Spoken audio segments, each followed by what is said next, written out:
Hi, good evening, everyone. My name is Adam Mills, and I'm the coordinator of the Common Read for Brevard College in Brevard, North Carolina. Many thanks to those of you in attendance tonight, and those of you who will watch this at a later date as well.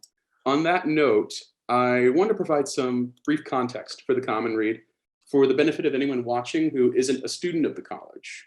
Basically, the Common Read is a learning initiative devoted to asking students in freshman writing classes at our campus to reflect on their personal identities and community relationships. They accomplish this by reading the stories of others and the successes and difficulties they face due to their own life circumstances. And the ultimate goal is to examine their own values and recognize how they put those values into action. And this year's theme for the Common Read is disability, accessibility, and ableism, with essays selected from several disabled authors. For tonight's event, our special guest is Molly McCully Brown, an award-winning poet and essayist who is also one of our featured authors for this year's Common Read. Molly McCully Brown is the author of the essay collection, Places I've Taken My Body. It is marvelous. I love this collection so much. This was published in the United States in June of 2020 by Persea Books. And she also wrote a poetry collection, which I also heavily recommend, that came out with Persea in 2017 called The Virginia State Colony for Epileptics and Feeble-Minded. It is based on a real life center in Virginia that, for lack of a better word, did really questionable things with people they took into their care. I mean, that's the basest way of saying it. It was, yeah, it's a devastating collection. It's wonderful. And Molly has also written a poetry collection with Susanna Nebeson called In the Field Between Us, which was also published by Persea in 2020. I also want to note her poetry collection won the 2016 Lexi Rudnitsky First Book Prize and was named a New York Times Critics Top Book of 2017. So highly acclaimed. Brown has been the recipient of the Amy Lowell Poetry Traveling Scholarship, a United States Artists Fellowship, a Civitella Ranieri Foundation Fellowship, and the Jeff Baskin Writers Fellowship from the Oxford American Magazine. Her poems and essays have appeared in a lot of journals such as the Paris Review, Tin House, The Guardian, Virginia Quarterly Review, Vogue, the New York Times, Crazy Horse, the Yale Review, and other locations, other journals. And her essay that was selected for this year's Common Read, Bent Body Lamb, was originally published online in Image Journal and later republished in her essay collection. Professor Bensel also very helpfully shared the link for that online journal in the chat earlier, so people can access that as they need to. Raised in rural Virginia, Molly is a graduate of Bard College at Simon's Rock, Stanford University, and the University of Mississippi, where she received her MFA. She currently teaches at Old Dominion University in Virginia, where she is an assistant professor of English and creative nonfiction. And she's also a member of the MFA core faculty. For a bit of a personal note, in one of Molly's essays, In Smoke and Exhaustion, she writes, and I quote, "In my usual life, I'm a teacher as well as a writer. And I always tell my students that one of the most powerful and important things they can do is be invested in the complexity and value of an existence that looks nothing like their own, of places utterly unlike their homes." And I cannot think of a better encapsulation of the mission of the Brevard College Common Read, but I also think this captures a lot of the appeal and the quality of Molly's own writing. In her collection, Places I've Taken My Body, Molly writes about her evolving relationships with her own body, her faith, and her family, among other things. And she does this in a way that brought me into her own mind and emotions with little resistance at all. Her closely observed details and stark emotional honesty have lingered with me for weeks and frankly months after reading her essays. Because of her writing, I can gain a deeper, more complicated understanding of what life with a disability is like, and ultimately see myself in her and her in me. And in essence, I think that her writing accomplishes the same thing as a lot of great memoiristic writing. It fosters and maintains empathy, which is a capacity I think we all need to hold for ourselves and for others. Now, tonight, Molly will be reading from her work and discussing topics related to the common read, such as disability representation and ableism, among other things. And we will have time provided for audience questions after the reading and after we chat for a bit. So I'll let everyone know when that time comes so you can pose your questions in the chat and so Molly can answer them. But for now, please join me in welcoming our guest writer, Molly McCully Brown. Molly, take it away.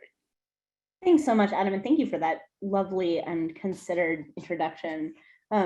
It's such a pleasure I always want to say, to be here with all of you. And there's, of course, a way in which we are not all in the same place, but I think there's a more fundamental and more important way in which we are all gathered together in some meaningful sense, even if only over the strange waves of the internet.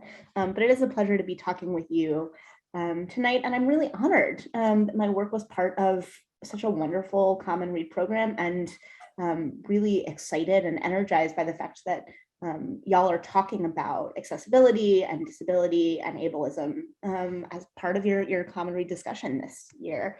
It feels especially apt to be doing this event tonight at the end of a day, which I unexpectedly and without planning to spent almost entirely running around trying to figure out how to get one of my wheelchair tires replaced, because for only the second time in my entire life, I had a tire blow on me. So not get a pinprick and go quietly flat and need the tube replaced, but like explode in the middle of the sidewalk, scaring my dog and all the passersby. And of course, meaning that everything else that I was supposed to do for the day had to sort of go by the wayside until I could call around and find a bike shop that just happened to have this very specialized tire in stock, and a really gung-ho 23-year-old bike shop employee who really wanted to learn how to replace this wheelchair tire. So that was a sort of reminder to me that however much my brain is often straying from thinking about disability and accessibility, however many other things are on my plate, there's nothing like the fundamental truths of my body to just bring me back to the fact that this question is alive for me intellectually and emotionally and politically, but it's also just alive for me pragmatically every single day. It's what allows me to do my job and walk my dog and be a person who exists in the world. And so this is all to say what an urgent and important and I think exciting conversation this is to be having. And because Adam and I are in really good sync, he quoted from the essay in Smoke and Exhaustion in his introduction. And I'm going to go ahead and read that essay to you all tonight because I think it deals with issues of access and ableism that are about the external world and the ways in which the external world may or may not be shaped for, welcoming for, aware of people with disabilities and their bodies and their needs, but it also addresses feelings of internalized ableism and struggles around the ways that barriers to physical access can create barriers to senses of worthiness or inclusion or value. And that's something that I know Adam has some questions about and that we'll chat about, I hope, more as the night goes on. This is called In Smoking and Exhaustion. In Bologna, seemingly everyone smokes. The old man with one bad hand drinking a giant pina colada asks the waitress to light his cigarette. And when she bends to spark her lighter near the tip, the whole thing disappears behind the flame. And for a second, I can only see the fire and her fingers, then the small world of his mouth. I watch a teenage girl outside the same cafe spinning a cigarette, which she looks way too young to have purchased, while she sips a Coke. A boy across the table laughs at something she's just said. That night, a woman smokes alone between bites of lasagna. She looks at her phone, talks with the waiter, pulls a blazer over her shoulders as the night gets cooler.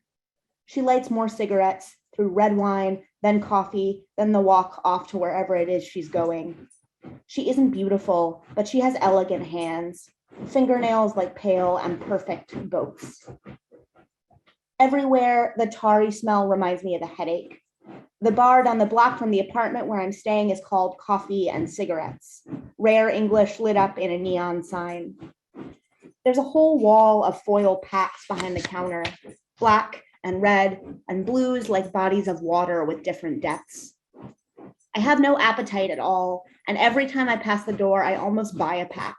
The impulse to whittle myself away to nothing, an old cliche, one I thought I'd lost the reflex for.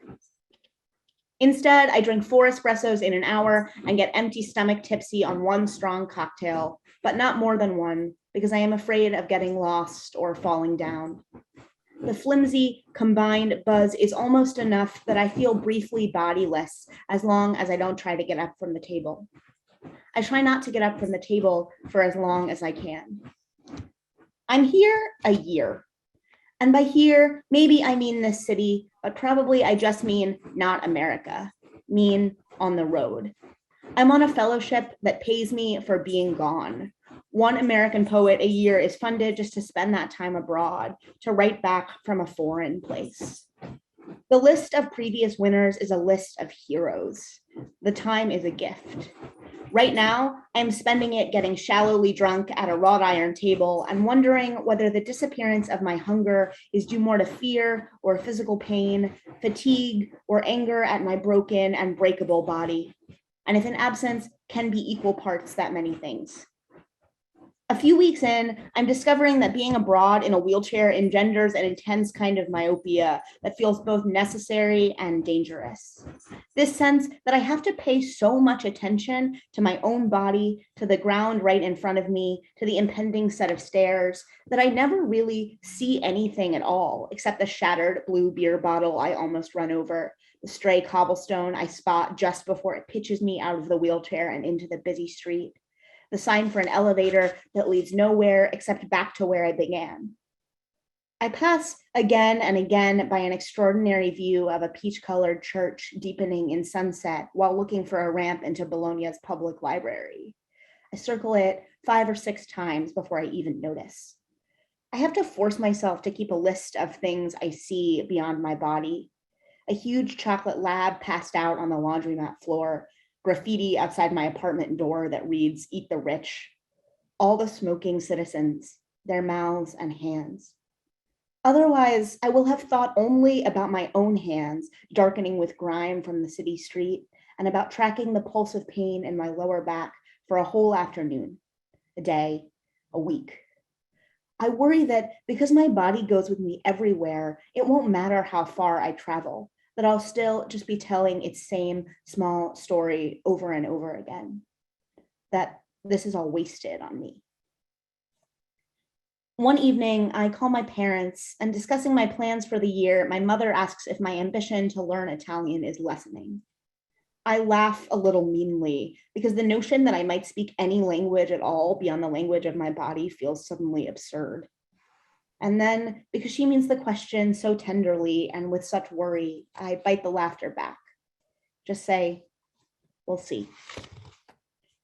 I was here 2 days before I got a flat tire, leaving me stranded, frightened, and immobilized.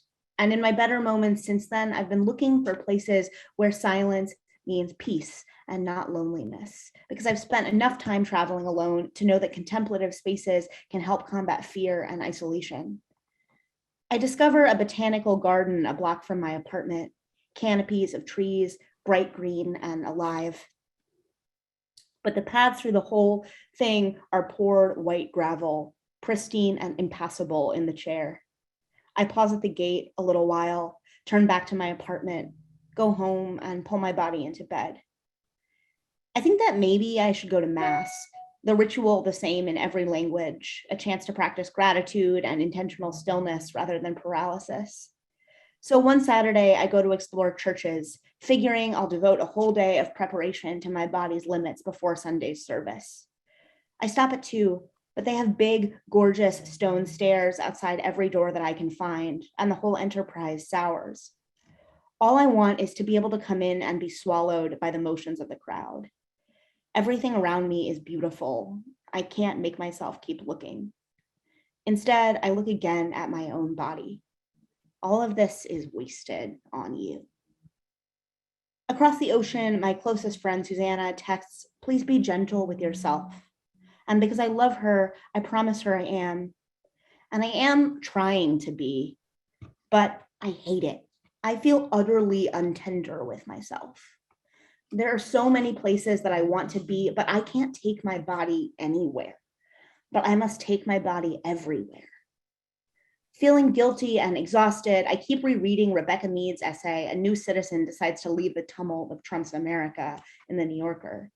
She writes about choosing to move with her family back to England, where she was born, in the aftermath of the 2016 election, about deciding that they had to go, about knowing she'll come back to America one day, knowing that she can. I can't stop thinking about how she discusses the privilege of that choice, what it means to be able to migrate, to move about freely. Our government is increasingly xenophobic and isolationist. At the United States southern border, hundreds of children are separated from their parents, families torn apart just because they dare to ask for the privilege of motion, dare to ask to come in where they might be safe, where they might find opportunity.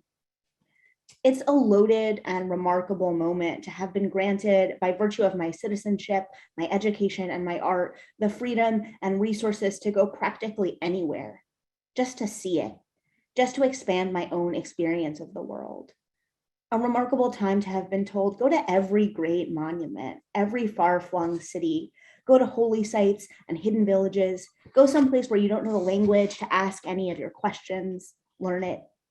Go live a life somewhere entirely unfamiliar. In my usual life, I'm a teacher as well as a writer.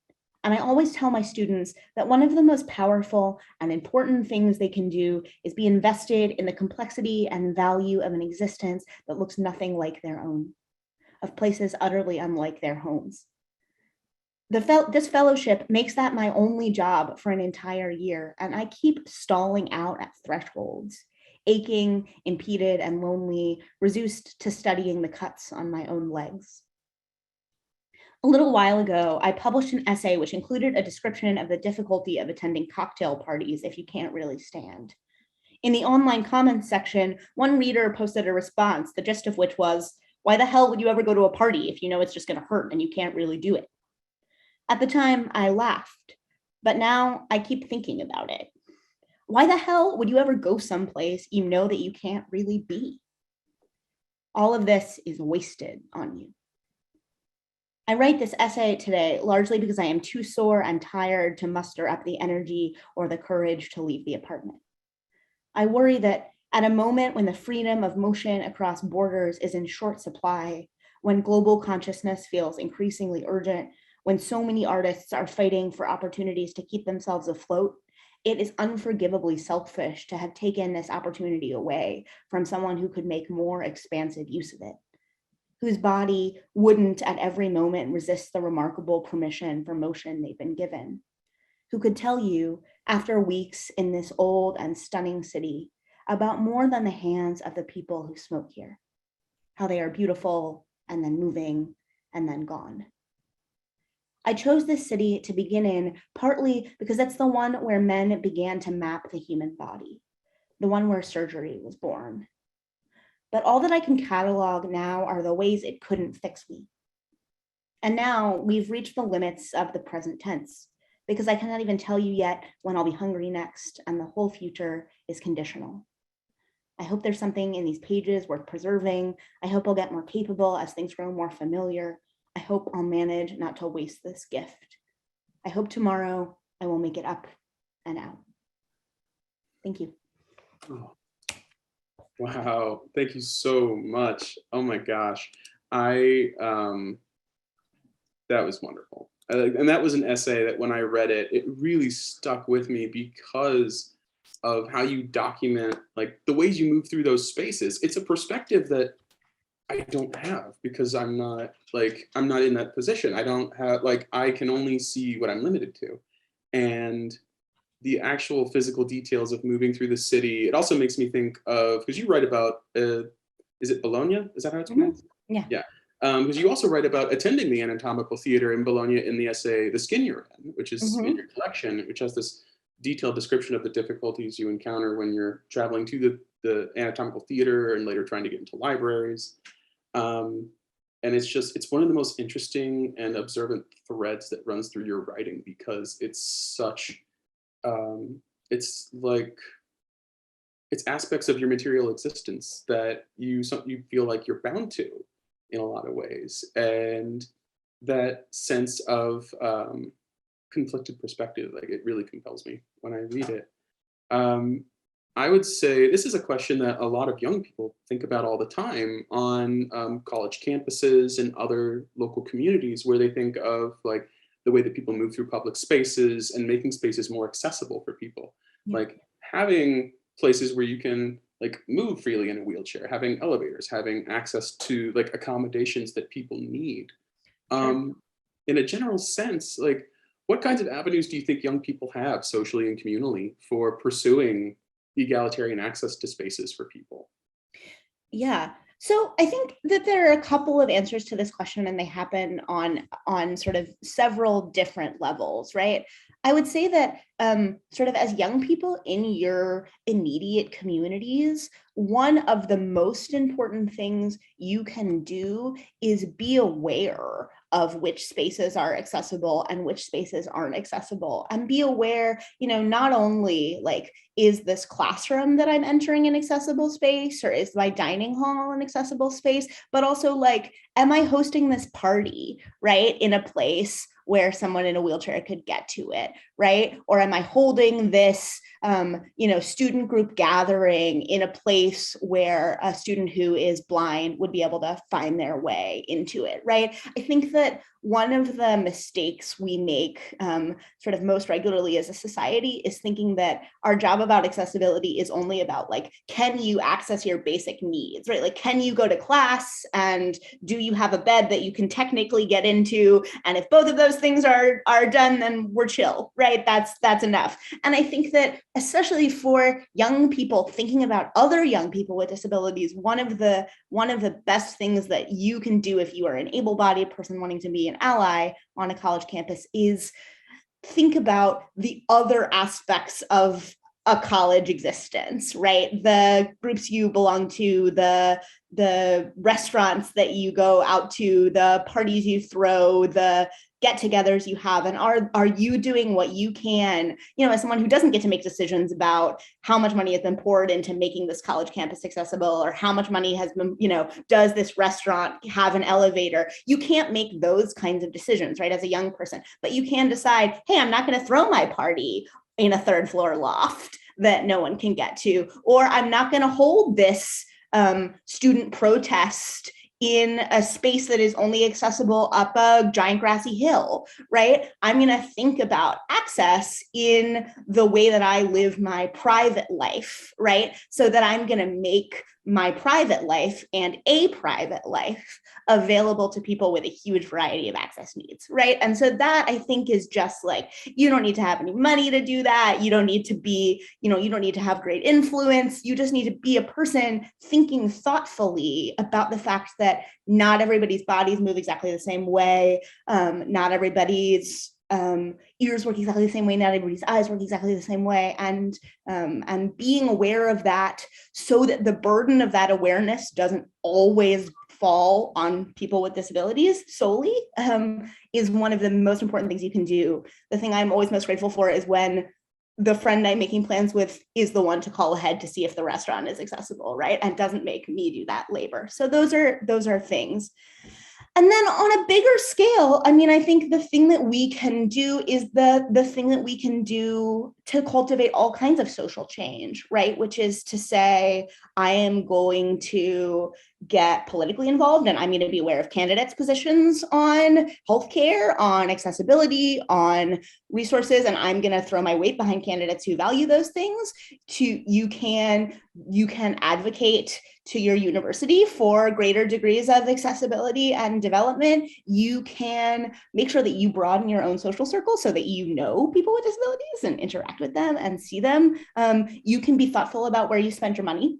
And you can pay attention to, are there corporations that are actively attempting to help efforts of access? There's maybe I'm putting money there. Are there corporations that are donating to candidates or to initiatives that are actively getting in the way of those kinds of initiatives? Maybe I'm not going to put my money there, right? I think that sort of thinking thoughtfully, both on the sort of macro political level and on the micro, like, where am I going to go to dinner and how am I going to get there level, is what really helps helps breed accessible, truly accessible spaces, both in terms of physical infrastructure, but also in terms of this is a community that is going to feel welcoming to people with a variety of access needs. Yeah, that's awesome. I can't help but think of like being at like on the note of like welcoming people into your actual community and making sure to prioritize their needs alongside your own, and making sure that people can join you freely with the ability that they have to join you. Like, which of course makes me think of your essay about going to the cocktail party and texting your friend like, oh my God, I literally can't stand this. Like this hurts. Yeah, I literally cannot stand this, right? No, and like things like that are so like, it's so important to have both the material understanding but also the political understanding of what you can do, like because it doesn't necessarily have to be something that you do alone. It often works better if you work with other people on it as well. Yeah, no, social change works best in solidarity, right? And honestly, the best thing that you can do, you know, and I'm happy to answer another version of this question if you are a disabled person on college campuses, but that's, I think, a different question. That's like, how do you get resources? How do you access community? But the question of like, what can you do as a person who's maybe not personally invested in this, but needs it? I mean, honestly, like just figuring out ways to make it possible for disabled people to quite literally have a seat at the table, I think is the most important thing, right? Because they're going to be the best articulators and advocates and sort of voices for their own needs, right? The problem is you have to make sure they can get in the room to do that articulating and that advocating, right? Yeah, well said. And like that idea of having a seat at the table, like it brings to mind like other questions that I had for you about representation for disabled people, both like in politics, but also in media and in the kind of like the stories that we tell about ourselves and about other people. Yeah. I remember reading like in your essay, Something's Wrong with Me, where you discuss some of the difficulties that you face, like being a disabled person and sometimes like not knowing how to find a model for that. Yeah. Like not knowing how to find like a support for that, like people who are living through the things that you're living through similarly to you, so you can find a way to like know how to guide yourself.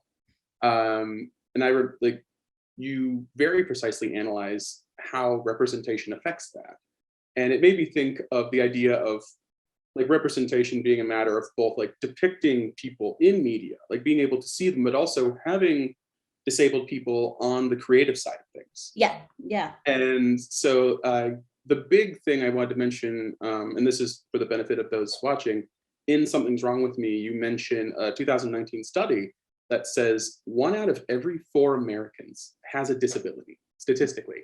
And yet at that time, only 2.1% of primetime broadcast series regulars, so broadcast series regular actors, or 16 characters total, are depicted as having disabilities. Yeah. And the number is similarly low with movies, like the top grossing movies up to that point, where the number is 2.5%, which is, I guess, a slight improvement. Yeah, but a lot less than 1 in 4. Right? Yeah, 0.4 improvement. Yeah, that's just great. So the big question that comes to mind for me, first off, is what do you think it would take to foster more regularly occurring representations of disabled people in media and in politics and just in general? Man, if I had a sort of single clean answer to that question, I like to believe that we would not have this problem, right? Because if there were a single clean answer to this question, I like to believe that it would have been dealt with.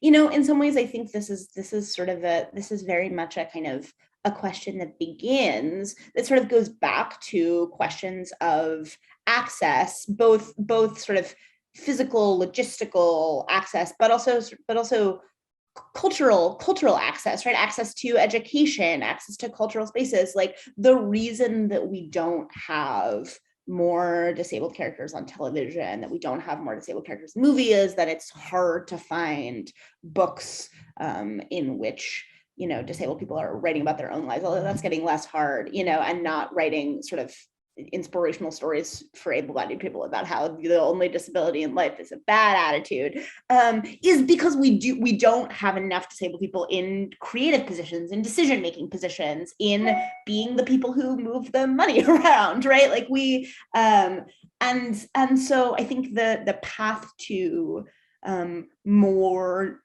diverse cultural representation starts with greater degrees of access at all the levels, so that you're getting people to the point where they're the ones making the decisions, they're the ones writing the scripts, they're the ones deciding what gets green lighted, they're the, there's like, that's, you put the power in the hands of people who believe in that necessity, and also who are themselves living out that experience, But I also think it's really important that the reason that it matters that there's such a gulf between the 1 in 4 American adults who has a disability and the 2.5% of top grossing movies that have a character with a disability isn't because it's like abstractly morally important to put disabled people on the big screen, right, or in books. It's because there are consequences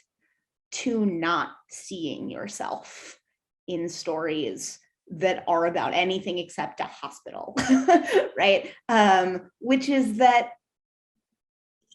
you don't have a model for, here's how I might be a scientist, here's how I might be a parent, here's how I might be in politics, here's how I might have a partner, here's how I might be in a room with a boss, or be in a room and be the boss, right? If you don't ever see anybody in a body that looks and moves like yours doing that, it's really hard to imagine that you're going to have a life that is ever about more than your body and the things that are wrong with it and the things that people are doing to try and fix it, right? And to be visibly disabled, physically disabled, especially as, or invisibly disabled, frankly, especially as a young person, is difficult precisely because it's a minority that you belong to without necessarily having anyone in your life who also belongs to that minority, right? You don't by default have parents who share that with you, or a cultural community that shares that with you,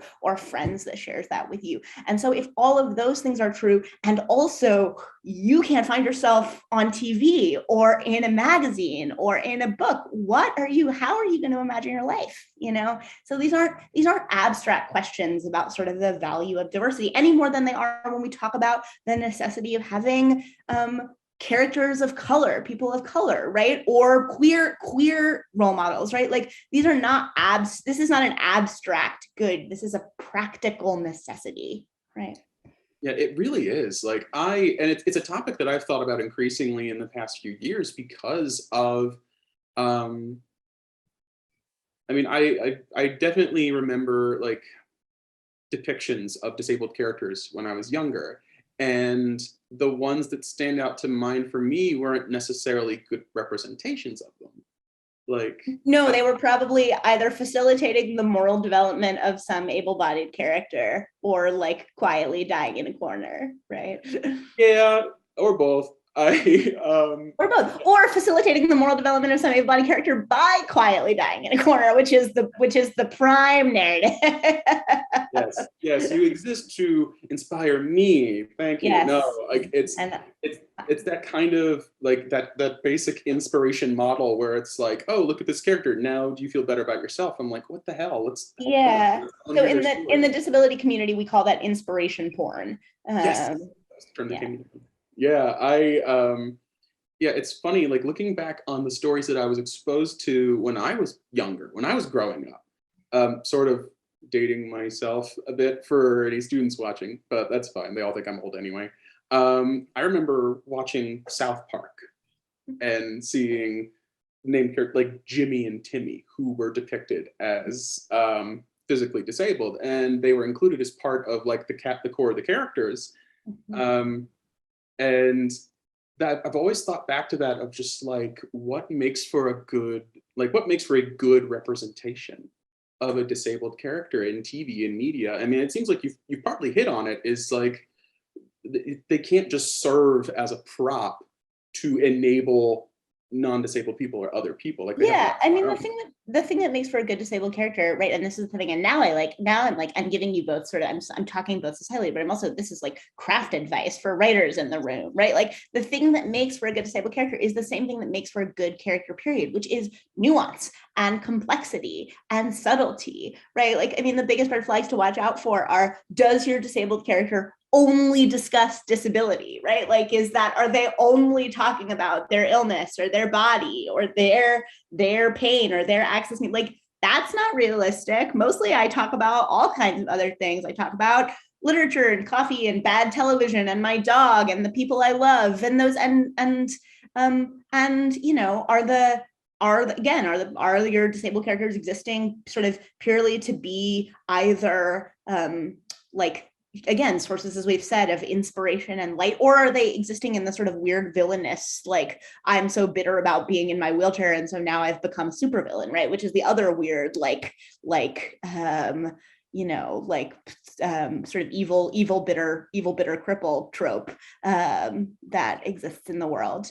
But I mean, good disabled characters are, you know, sometimes they have a bad day, sometimes they're bitchy, sometimes they're evil, sometimes they make shitty decisions, and sometimes they're loving and wonderful, and sometimes they're talking about their bodies, and a lot of the time they're talking about a whole host of other things. And that, I think, that's the complexity that is often lacking in popular culture. Oh yeah, no, I mean I completely agree. I think that's always something that I mention to my students all the time as well when I teach writing is like make sure that they have a full life. Like anyone is like no one is limited to just like the most obvious traits that you observe with them, like on first Sure. glance. Like Yeah. it's not just like the concerns that you attach to that. It's they have lives of their own, like you have a life of your own, you know. And I mean I think that's so important for people to keep in mind is that full representations are good representations, right? Yeah. Yeah. Now is also a good point, by the way, for me to remind everyone, if you do have questions for Molly, feel free to use the chat to post those questions. And again, anyone can share questions. We will be glad to sort of identify them and use them, just present them to Molly so she can share her answers. Or use the Q&A feature on the webinar as well. Either one works for me. And yeah, in the meantime, I can, of course, keep asking questions, but I'm sure Molly would love to hear from you all, would love to hear questions that you have for her about her work, whether it's about what she read tonight or what she read for the common read or essay Bent Body Lamb or anything connected to the larger issues that we're discussing tonight. And on that note, actually, I did want to ask you some questions about the essay that we assigned for the common read, Bent Body Lamb, which, of course, for reference, was originally published online in Image Journal, so you can find it online very easily. And that essay, it just, it struck me so hard emotionally reading it because of it's such a delicate balance in the essay between telling the story of your conversion to the Catholic faith, describing the difficulties that you met in adapting your body to that faith's religious practices and also just your own shifting beliefs about yourself. And all of this is on top of the lingering trauma of losing your twin sister. Yeah. And so it's such a, for me, thinking about this from a craft perspective as a writer, I'm like, how do I do this? Like because it does so much. How did you manage that balance between those different elements, either like in the drafting or revision of the essay? And to what extent did the input of others help you with this as you wrote it? Yeah, I mean, I think that this is where in the drafting of this essay and in the sort of managing of those threads, this is where, as I often do as a nonfiction writer, I felt really grateful for my training as a poet, because I think there's that essay has real sort of, it has movements, right? It has almost like stanzas, right? In which you're in one place or in one concern, and then you move on, and thinking about the relationship between the fragment and the whole in that essay, both in terms of its structure was really helpful, but then also thinking about like the question of how can one be both fragmentary and whole is a sort of driving question of the essay itself, right? And so thinking about the fact that I could sort of have that question play out formally in the essay, and it's divided into many sections that are separated by asterisks, and it sort of eschews largely like long written transitions between moments in my life or between ideas in favor of sort of a moment of pause, right, and a moment of space and silence, and then move to something else. And I think I've gotten a little better at writing transitions when they're appropriate as I've gotten older and more practiced. But I still I still think I move physically and intellectually through the world in sort of fragments, in movements, and with a great deal of slowness and stillness and silence in between. And so I love that. I think my essays can reflect that. And then you asked about other people, and yeah, they were enormously helpful. I wrote the first draft of this essay when I was still a graduate student, and the writer Beth Ann Fennelly, who is also a poet and a nonfiction writer, and was my mentor in graduate school and remains one of my dearest friends, was incredibly helpful, and read through several drafts of the essay, and asked me to cut and tighten down several places, and some colleagues and classmates from graduate school read it as well. And I am a firm believer in you should send no piece out into the world or consider it done until someone who is not you has put their eyes on it and has given you feedback, not because you need to please every single person in the world, right? Or because you're going to take every piece of advice that you're given, but because one of the hardest things about being an artist is you have access to everything in your brain, which means you have access to both what is actually happening on the page and everything that you meant to happen on the page, or hoped was happening on the page, or in your wildest dreams was happening on the page. And sometimes it can be really hard with your own work to tell the difference between what is really happening on the page and what do I hope is happening on the page, right? And so part of what we trust our sort of beloved and trusted external readers for is to reflect back at us, not necessarily, oh, you have to do it this way or you have to fix this thing, but this is what's really happening on the page. Is it what you want to be really happening on the page? If not, maybe we should make some alterations. And I think that work is deeply necessary to being a good writer and producing work that is going to be meaningful to readers who are not you, which is the ultimate point. Oh yeah, no, I completely agreed. I have that problem all the time of like, okay, is what is in my head down here? Like, is it actually communicating what I intend? And I mean, your note about how the essay moves through fragments that then add up together.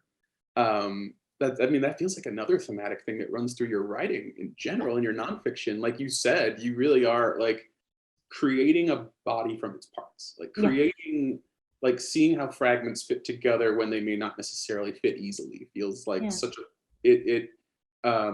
a great way of understanding that essay and your other essays. And I'm actually glad you touched on your poetry writing as well, because having read your poetry, which is so like narrative driven and image driven, I was really curious about your overall philosophy of writing when it comes to your nonfiction versus your poetry in general. Because you mentioned, it seems like your poetry training really influenced the way you initially wrote your essay, correct? Yeah, I mean, it's funny. I think I am a poet by training. I have wanted to be a poet since I was a very small child. I have two fiction writers for parents, and they like to joke that my small rebellion has always been that I was a poet and not a fiction writer. And I take pains to tell them that I'm still not a fiction writer. I may have moved to writing some prose, but I still don't write fiction. But I mean, to come back to an earlier conversation that we were having, I really started writing nonfiction largely because I have always been a reader and always been a voracious reader of prose and of nonfiction, and always been someone, I think, like many sort of, hyper bookish, nerdy children who looked for their comfort and community and solidarity and understanding in literature. but I had trouble, as we were discussing before, I had trouble finding stories that reflected my own life and talked about, this is how to be a young woman with a disability who also dates and also has career ambitions and also travels and also has faith and also struggles with that faith and feels conflicted about it. And I really turned to writing essays largely as a way of partly trying to keep myself company and write those stories that I was so desperate to find, but also, I hope in some way to maybe provide a little bit of a corrective, right? So that there are young people coming up behind me who, will at least maybe have one more story to find if they go hunting for such a thing. And so I really like, even though now I teach largely nonfiction, which is sort of very funny to me, I really like backwards my way into being a nonfiction writer, sort of entirely by accident. And then I was like, oh, I guess I'm doing this now. But I think that, one of the things that's always appealed to me, I think I like to think about John Donne. There are lines from a John Donne poem which are, I am a little world made cunningly.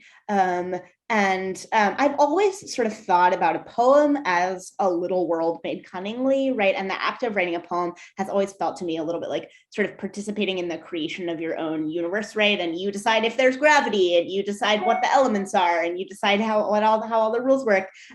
Whereas writing an essay has always felt to me more like trying to trek through and explore and chart the world that exists, right? And the world around us. And there are different, and I think often sort of compatible and interesting and intersecting pleasures to both of those tasks, but they do feel sort of fundamentally distinct to me in that way. Very cool. Yeah, and actually, it looks like we have a question in the chat. All right. Yeah. We definitely have time for a student question for sure. So Shannon McCarthy has a question for you related to our earlier discussion about representation. What are some shows or books that you believe have good representation or full representation of people with different abilities in popular media or other sources? This is a really good question. I'm gonna the very beginning of my answer is going to be a little bit of a cheat because it's a documentary. But I think it's like really incredibly wonderful, and everyone should go watch it right now. It's a documentary called Crip Camp about the movement for disabled civil rights, beginning with a summer camp for children with disabilities that proved foundational to many of these activists. And it's actually the study that you quoted in Something's Wrong with Me was written by Judith Heumann, who is one of the sort of integral characters in Crip Camp, and it's a fabulous documentary. And I think in the ways that I believe nonfiction does the best possible job of representation, because it lets you look at real, actual people living real, actual lives. And it's also just incredibly, like, I wept my way through it. It's deeply, deeply inspiring and but in the least facile and shallow and annoying sense of that term. In terms of fictional media, there is, and I'm going to forget his whole name, the television show is called Special. And I'm going to take advantage of the fact that we are sitting in front of a computer, and I'm going to look up his name. His name is Ryan O'Connell, and he is a writer who has a disability. He actually has cerebral palsy like I do, and is also gay. And Special is sort of, it was a Netflix television show. I think it only had 2 seasons, and it was loosely based on his life, but it's sort of highly fictionalized, and it is smart and hilarious, and both incredibly sensitive with how it tackles incredibly serious issues, and also just like not self-serious, and it is uproariously funny, and there's a lot of sex and a lot of jokes and a lot of people having a great time, and it's such a smart show, and it was so much fun just to like watch this Netflix show just really sort of tackle head on the experience of being a whole person with a disability. And it's also, for what it's worth, a great representation of queerness in media and the complicated intersections between disability and queerness, which it's great. I can't say enough good things. And then there are so many writers who I think are doing a phenomenal and important job of writing about disability. The writer Emily Rapp, or I guess now she publishes under Emily Rapp Black, is an amputee who writes really, really beautifully about her life as a person with a disability, and also her experience as a parent of a child with a disability and a terminal illness. And her books, her first memoir is called Poster Child. It's about her own adolescence growing up, and she was a literal poster child for the March of Dimes. And she has a beautiful book about her son's diagnosis and life and death, which is called The Still Point of the Turning World, which is beautiful. And she just published a really beautiful little slender volume about Frida Kahlo and Frida Kahlo's disability called Frida Kahlo and My Left Leg, which is really great. So her work has been really super important to me.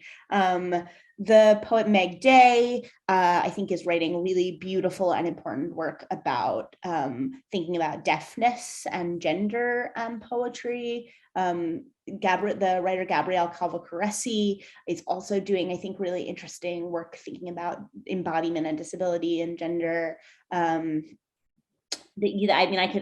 could name poets all the long day.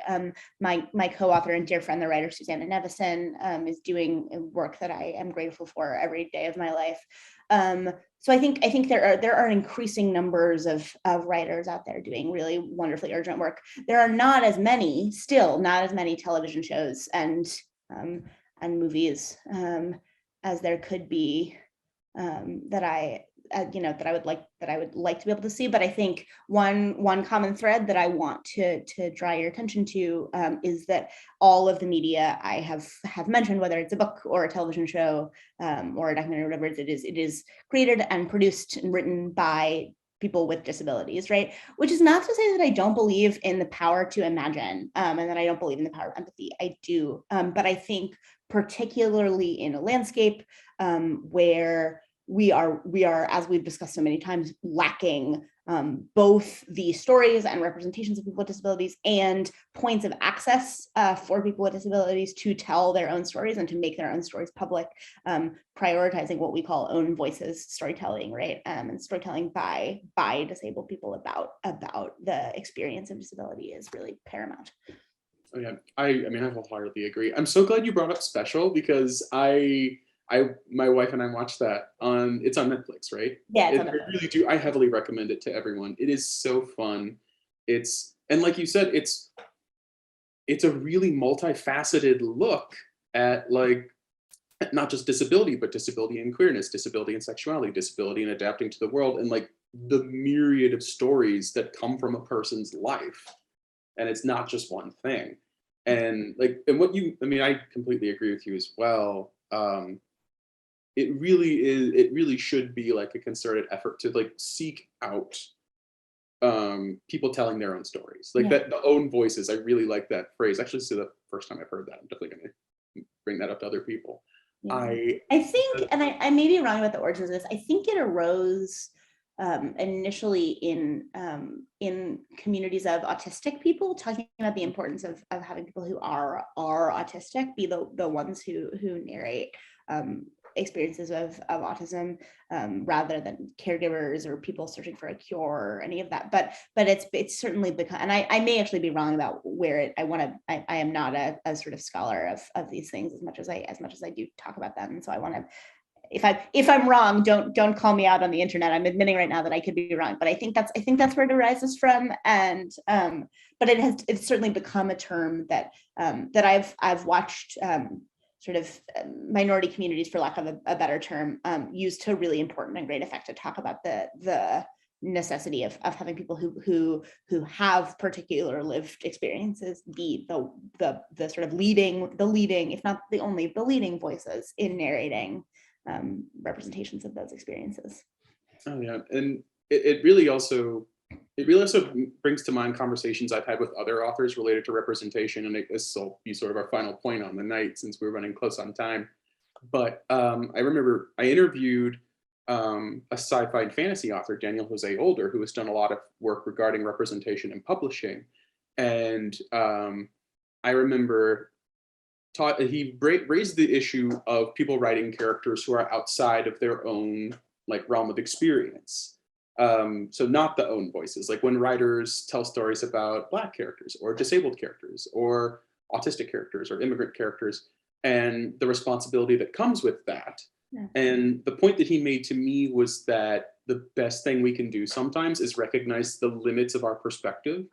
And if we feel like we're trying to force ourselves to tell the story of people who have lives other than our own, like it gets back to that issue of representation too. If you tell a story about someone who has a different life than yours, the way you tell the story has an impact. It has consequences. It does. And there are consequences to creative choices. And I mean, really, the best thing we can do is make sure that we facilitate people to tell their own stories and to step aside when we know it's time.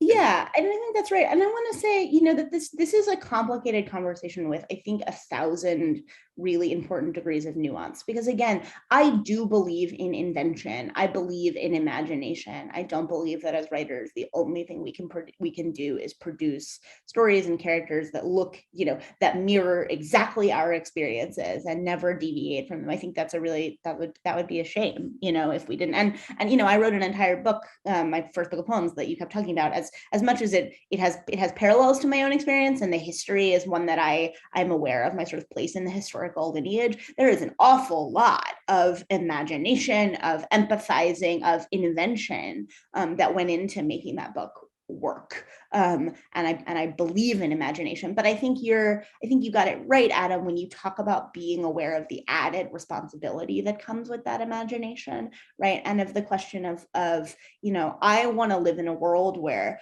all kinds of people can choose to responsibly and carefully and devotedly undertake that imagination, because there are enough microphones to go around, right? But I think right now where there are not enough platforms, there are not enough microphones to go around. It is important, to ask yourself questions about, am I the right person to be telling this story? And if so, why? And I think, that is not to say no inventing, only write people who look and move and act like you, but it's to say, and this is the thing I believe really fundamentally, storytelling is an enormous responsibility. I think stories change the world, and so being aware of that, and its potential for good, but also its potential for damage, I think is a really important and necessary thing.